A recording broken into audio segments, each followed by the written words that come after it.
Welcome back to part number 2 of What If Obi-Wan Turned to the Dark Side After the Death of Satine. Thank you to those of you who watched part 1. If you are not aware of the first part or are not subscribed, please do those first before watching this video. Grandmaster Yoda entered his ship once more and hesitantly ventured to Anakin's Venator-class Star Destroyer. As he saw Anakin and Ahsoka stood around a holotable with several clone commanders, the somber look on Yoda's face told Anakin all he needed to know, but Yoda still informed Anakin that Obi-Wan had been lost to the Sith. Anakin's mechanical hand clenched before punching the table beneath him, and he lifted everyone around him off of the ground as he felt the dark side taking over within him. Eventually, Yoda is able to stop Anakin from causing any further damage, placing him in a force-induced sleep, then lifted him to the medical bay, worried that he had acted in the wrong by telling Anakin the truth. As Anakin eventually woke up, his eyes were no longer glowing, but were full of despair and sorrow for the loss of Obi-Wan, and he vowed to protect everyone around him. Ordering the clone navigational officers to direct the ship back to Coruscant, Anakin was left in his quarters alone. Whilst his former apprentice thought that he was dead or captured, Obi-Wan had in fact been training his new dark side powers, under the tutelage of Count Dooku. Unfortunately for the Sith, he received a surprising transmission from his master Darth Sidious, and he bowed to the Dark Lord of the Sith.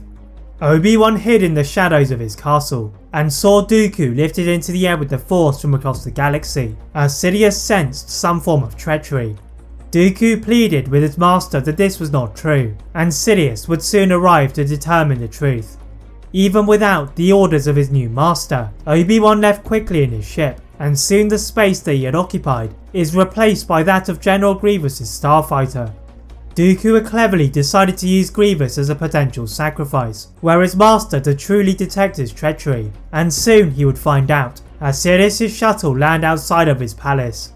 The Sith Lord told his apprentice to rise from the floor, and beckoned him inside the palace, reporting of an unusual occurrence on Coruscant, of the bombing of the Jedi Temple. Dooku suggests using this to their advantage, and ushers Sidious inside, where Grievous is waiting for them. The Sith Lord had forgotten about his suspicions of Dooku, and ordered the cyborg to move their base on Coruscant, and trap Obi Wan Kenobi, who the Jedi had been searching for. As the commander of the droid army departed, Dooku breathed a sigh of relief, as his master had not discovered his plans with Kenobi yet. Contacting Grievous in his ship, Dooku instructed his droid general to fail in his attempt to apprehend Obi-Wan, and instead remain in hiding until ordered to emerge.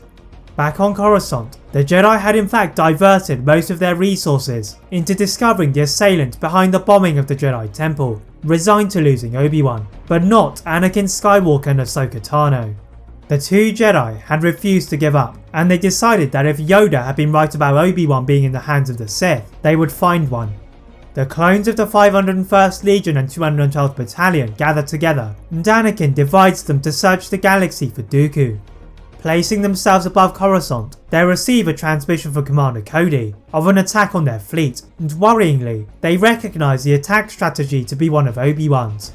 Anakin and Ahsoka take their starfighters across to the Outer Rim, trailed by Captain Rex leading a group of Republic cruisers, finding that most of Cody's fleet was burning. Anakin orders Rex to rescue Commander Cody and the rest of the 212th Battalion, whilst he and Ahsoka found out how they had employed Obi-Wan's strategies. The two Jedi slide into the hangar bay and defeat the B-2 super battle droids until they see a terrifying sight. Obi-Wan was indeed alive, and his eyes were bearing into their souls with darkness.